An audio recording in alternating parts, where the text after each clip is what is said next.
فرمایا کہ صلاح ذات البین یا اتحاد اور اتفاق اس کا بنیادی راستہ یہ ہے کہ دو چیزیں پیدا کرو اپنے اندر. یہ دو چیزیں اگر پیدا ہو گئیں تو اتحاد قائم ہو جائے گا, اور اگر ان میں سے ایک چیز بھی مفقود ہوئی تو کبھی اتفاق نہیں ہوگا, اتحاد نہیں ہوگا. کیا فرمایا؟ ایک تواضع اور ایک ایثار. تواضع اور ایثار. تواضع کے کیا معنی؟ تواضع کے معنی یہ کہ آدمی اپنے آپ کو یوں سمجھے کہ میں تو کچھ بھی نہیں, میری کوئی حقیقت نہیں, میرا کوئی حق نہیں, میں تو اللہ کا بندہ ہوں, اور اللہ کا بندہ ہونے کی حیثیت سے اللہ تبارک و تعالی کے احکام کا پابند ہوں, اور میں اپنی ذات میں میرے اندر کوئی فضیلت نہیں, اپنی ذات میرا کوئی حق نہیں.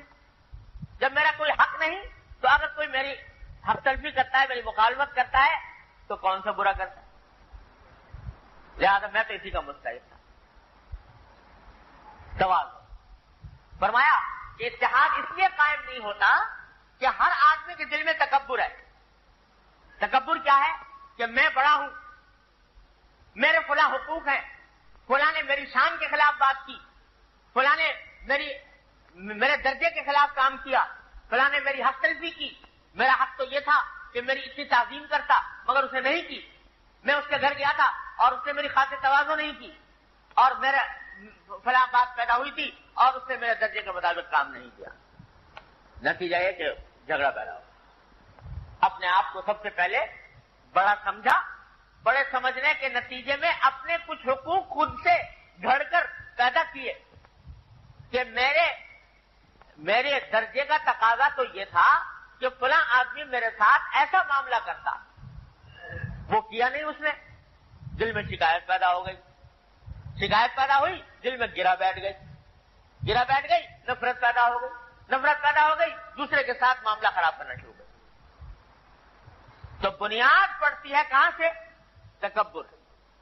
تکبر اپنے آپ کو بڑا سمجھتا ہے, مستحق سمجھتا ہے, وہ بڑے اعلی درجے کے سلوک کا مستحق سمجھتا ہے. جب وہ حاصل نہیں ہوتا تو اس کے نتیجے میں دل میں رنجش پیدا ہوتی ہے. یہ ہے ساری جڑ, کہتے ہیں بنیاد. ساری جڑ بنیاد یہاں سے پیدا ہوتی ہے کہ اپنے آپ کو بڑا سمجھا. سبحان اللہ.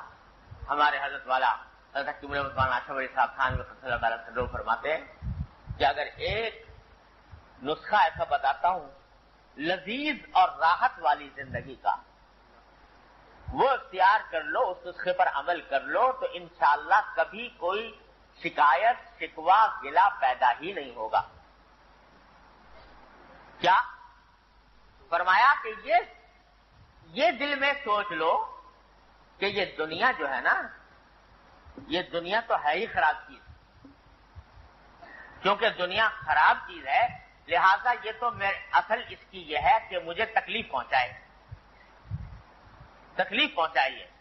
ہے وضع اس کام کے لیے ہوئی ہے کہ یہ تکلیف پہنچائے. لہذا اگر کوئی تکلیف پہنچتی ہے مجھے کسی آدمی سے, کسی جانور سے, کسی دوسرے سے, تو یہ تو دنیا کے مقصد, دنیا کے تخلیق کے عین مطابق ہے, فطرت کے عین مطابق ہے. ہاں اگر اچھائی پہنچتی ہے تو یہ تعجب کی بات ہے, اس پر اللہ کا شکر ادا کرو کہ اللہ کا شکر, یہ پہنچتی تو چاہیے تھی مجھے تکلیف, مگر پہنچی راحت, تو اے اللہ آپ کا شکر ہے.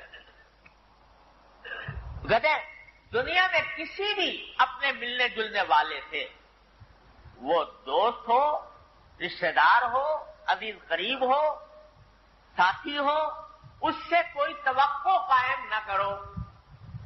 سارا جھگڑا یہاں سے کھڑا ہوتا ہے. توقع قائم نہ کرو کہ یہ مجھے کچھ دے دے گا, یہ مجھے کوئی نفع پہنچا دے گا, یہ میری عزت کرے گا, یہ میری مدد کرے گا. کسی بھی مخلوق سے کوئی توقع قائم نہ کرو. جب کسی مخلوق سے توقع نہیں قائم کی، پھر اتفاق سے کسی مخلوق نے کوئی فائدہ پہنچا دیا یا تمہارے ساتھ اچھا سلوک کر لیا تو خوشی ہوگی. اللہ تعالیٰ کا شکر ادا کرو، یا اللہ آپ نے اپنے فضل و کرم سے اس کے دل میں ڈال دی بات، اس نے میرے ساتھ اس سے سلوک کیا. اور اگر اس نے کی بدسلوکی تو پہلے سے سوچ رکھا ہے کہ بھائی توقع کی اس سے تھی ہی نہیں کوئی بس اچھا سلوک کرنے کی، لہذا اس کی تکلیف بھی زیادہ نہیں ہوگی، ہے نا. اگر کوئی دشمن تمہیں کوئی تکلیف پہنچائے تو اس پر کوئی شکایت ہوتی ہے نہیں، اس واسطے کہ دشمن ہے، وہ تو ہے ہی اسلام کا، تکلیف پہنچائے گا، تو اس واسطے وہ اس کا صدمہ نہیں ہوتا، زیادہ رنجش نہیں ہوتی، شکوہ اور گلہ نہیں ہوتا. گلہ وہاں ہوتا ہے جہاں توقع تھی اچھائی کی اور پہنچی برائی. تو فرمایا توقع مٹا دو ساری مخلوق سے.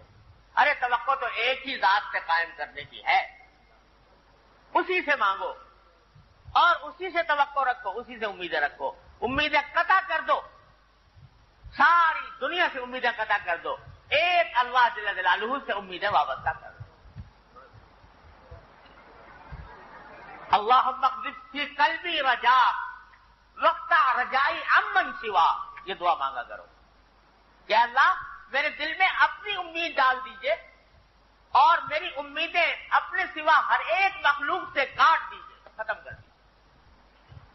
کسی سے کوئی توقع اچھائی کی رکھو ہی مت. وہ دوست ہو، ساتھی ہو، عزیز ہو، غریب ہو، رشتہ دار ہو، حاکم ہو، محکوم ہو، اچھائی کی توقع مت باندھو، امید مت باندھو. آ جائے شکر ادا کرو، یا اللہ آپ کا شکر ہے. اور جو کوئی اگر اچھائی کر رہا ہے اس کا بھی شکریہ ادا کرو، بھائی اللہ تعالیٰ تمہیں جزائے خیر دے، تم نے میرے ساتھ یہ برائی کا سلوک کیا. اور اگر برائی آئی تو برائی تو آنی تھی، امید وابستہ تھی ہی نہیں کسی سے سوائے اللہ سے.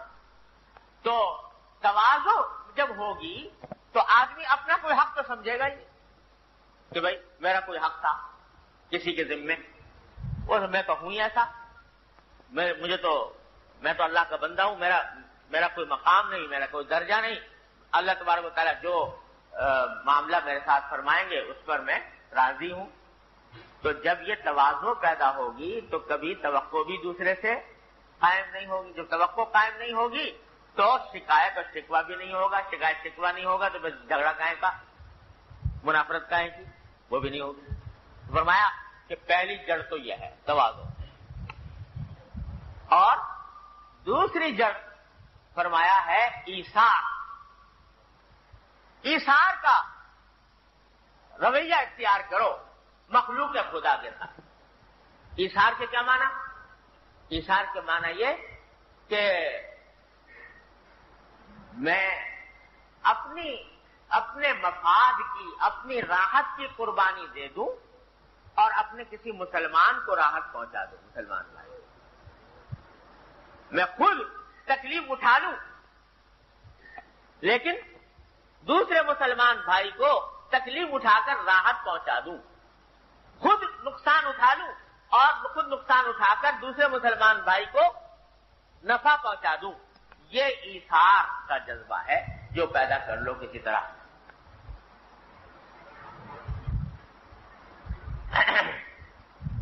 اس نفع و ضرر کی دنیا میں یہ ہم نے لیا ہے درس جنوں. اس نفع و ضرر کی دنیا میں یہ ہم نے لیا ہے درس جنوں، اور اپنا تو زیاں تسلیم مگر اوروں کا زیاں منظور نہیں. اپنا زیاں تسلیم، اپنا نقصان تسلیم، لیکن اوروں کا زیاں منظور نہیں.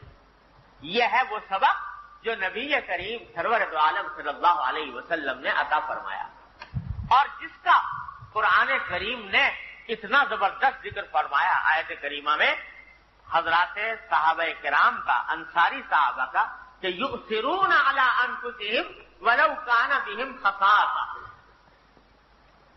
کہ یہ ایسے لوگ ہیں، یہ انصاری صحابہ کرام یہ لوگ ہیں کہ چاہے سخت تنگ دستی اور مفلسی کی حالت ہو لیکن اس حالت میں بھی اپنے اوپر دوسروں کا ایثار کرتے ہیں. کیسے کرتے ہیں؟ کہ کچھ مسافر آ گئے جو بیچارے تنگ دست تھے. ان کو حضور اقدس صلی اللہ علیہ وسلم نے ایسے موقع پر یہ فرماتے تھے کہ صحابہ کرام سے کہ بھئی کچھ مہمان آ گئے ہیں باہر سے اور تنگ دست ہیں، تو جو صحابی جس کو استطاعت ہو وہ کوئی اپنے ساتھ اپنے گھر میں مہمان لے جائیں، ان کے کھانے وانے کا بندوبست کر دیں. صحابی تھے، صحابی وہ بھی حضور اقدس صلی اللہ علیہ وسلم کے اس ارشاد کے مطابق کچھ مہمانوں کو اپنے گھر لے گئے. گھر لے جا کر بیوی سے پوچھا بھائی کھانا ہے کچھ؟ تو اس نے کہا بھائی کھانا اتنا تو ہے نہیں کہ مہمانوں کو کھلا سکیں، یا تو مہمان کھائیں گے یا ہم کھائیں گے، سب مل کے نہیں کھا سکتے.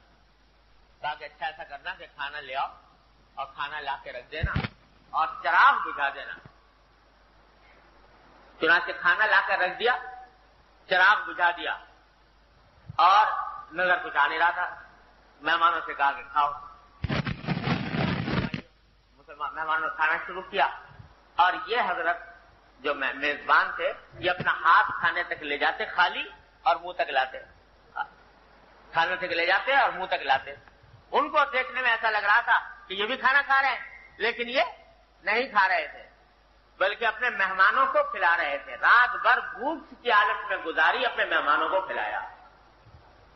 اللہ تعالیٰ کو یہ عمل اتنا پسند آیا کہ پوری آیت کریمہ نازل فرما دی، یؤثرون علی انفسہم ولو کان بہم خصاصہ. یہ وہ لوگ ہیں کہ جو اپنی ذات کے اوپر دوسروں کو ترجیح دیتے ہیں، چاہے ان کے ساتھ کتنا ہی تنگدستی کا عالم کیوں نہ گزر جائے. تو خود بھوکا رہنا گوارا کر لیا لیکن دوسرے کو راحت پہنچا دے. یہ ہے ایثار، کہ اپنی ذات کے اوپر تھوڑی سی تکلیف برداشت کر لے اور کسی مسلمان بھائی کا دل خوش کر دے.